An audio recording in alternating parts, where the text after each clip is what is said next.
Welcome back to SportsLine, everybody. Let's get right back to our guest hotline and check in with our good friend Adam Sparks of the Tennessean. Adam, how are you, buddy? Hey, real good. How you doing? Good. Happy New Year, my friend. How was your holidays? Not bad, not bad. Good. I'm always kind of eager to get back to work though. Once we get to a little too much food, a little too much time off. Yeah, I know the feeling, absolutely. All right, big win for the Vandy men's team last night. Boy, they needed it. They get their first SEC win. And how about Luke Cornett? He messed around and got himself a triple-double last night. The Commodores really needed this victory last night, didn't they? Yeah, and the funny thing is we were looking at the stats early in the game, and we said, we may see a triple-double tonight. We weren't looking at Luke Cornett. We were looking at Wade Baldwin. He was on pace to get it early in the night. He finished pretty close to that, had 7 rebounds, 10 assists, I think 17 points.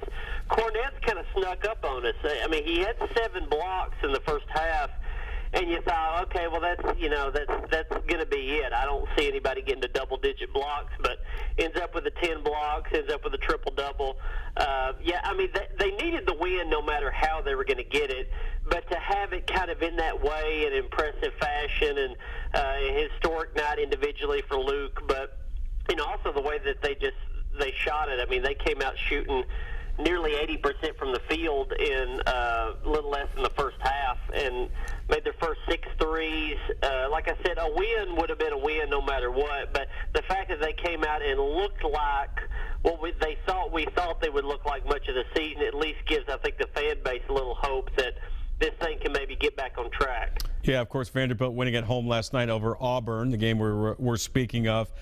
You mentioned back on track. They've obviously stumbled out of the gate in the SEC. I know they've dealt with some injuries. Cornett's missed some time. Matthew Fisher-Davis is currently injured right now. We'll get to him in a second. Has it been, can you simplify it as much to say it's been injuries with this team, or why have they struggled, I guess, coming out of the gate in the SEC and actually towards the latter end of their non-conference schedule as well? Yeah, I guess if you had to rank the reasons, injuries would be at the top of the list because of who it was. It was, with Cornett out, torn MCL, came back in about a month, which is unbelievable to play like he has. But, Cornett is, I don't know if you would say he's the most valuable player. He's probably the most impactful player is maybe the way of putting it, because not only do you get him as a stretch 4 type guy, 7'1" guy that can step out and hit threes, but he's their best defender. He's their a really, really good interior defender. Obviously, he's second in the country in shot blocks right now,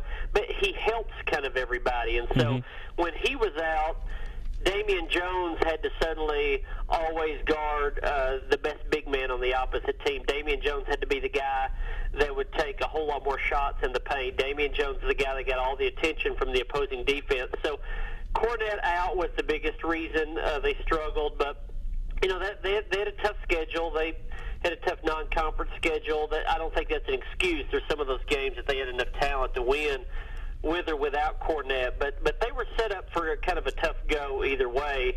They're at Baylor, that was on the road. Kansas, obviously, still number 1. Right. It was a tough game, and they played those teams tough, right, Adam? Yeah, and that's the thing. When we're talking about RPI and if they can get back in it and all that, those close losses, like the one against Kansas, that can be a help to you when it comes tournament time, when it comes selection time.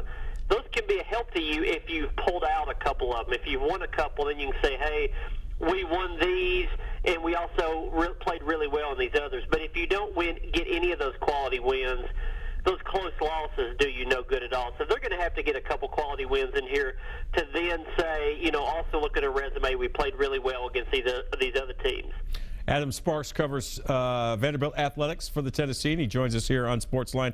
Back to Matthew Fisher-Davis. How serious is that injury, and how long do they expect him to be out? Well, the way that Kevin Stallings put it last night was, the MRI was negative. They took that night before last, and the way he put it was, once the pain is gone, he'll be back on the court. Now, I think that's an easy way of saying day to day. They have Alabama Saturday.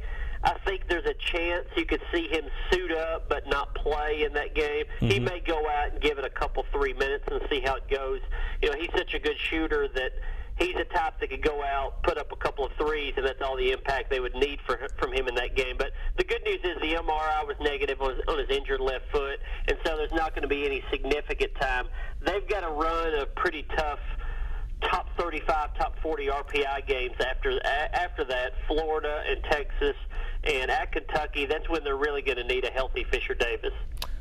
For those of us who have been inundated with football just now, maybe getting free of that and wanting to focus more on college basketball, Adam, if you don't mind, give us kind of an overview of the SEC. Where's the conference at right now? Who are the top teams? Who are some of the surprise teams in the conference? Well, I think a lot of that is a little bit in limbo. I mean, obviously the past few years, and I guess historically for decades, you could say, well, Kentucky's at the top and then everybody else is below that. Right out of the gate, LSU, with Ben Simmons, probably the top player in the country, maybe the number one pick in the NBA draft here in a few months. He came out, led LSU to a win at Vandy and then a win over Kentucky, and it suddenly kind of put Kentucky showed that they were a little bit vulnerable. And Vanderbilt, we'll see once they go up there here in about a week and a half, next week. Kentucky is gettable this year, and I think that's kind of brought out the perception that the league is down overall. It's you can say balance or parity in a positive way or negative way. I think right now you could probably say it a little more in a negative way of the SEC. LSU is a team you don't want to play because of Simmons. Kentucky is still really good, but Kentucky has some youth there that has not quite get to the level of what they've had of these one-and-dones the past few years. Arkansas is a tough team to beat at home. South Carolina is the surprise of the field because they started out undefeated. Right. Really, really old veteran team. And Vandy is the surprise on the opposite end because a lot of people saw Vanderbilt as a team to possibly knock off Kentucky. They start off 0-3 in SEC play, and they're trying to claw their way back in it. We're talking with Adam Sparks of the Tennessean here on SportsLine. I want to switch gears and talk football. The smoke is clear a little bit from Derek Mason's second season. Overall, how did you rate it? Did get his first SEC win. Got a nice win on the road at Middle Tennessee State. How are the Commodores' football program? How are they looking heading into spring drills here in a couple of months? Well, I think, and by the way, spring drills for them will be in about a month. They're going to try to do what they did last year and start off spring practice in February. Oh, okay. I'm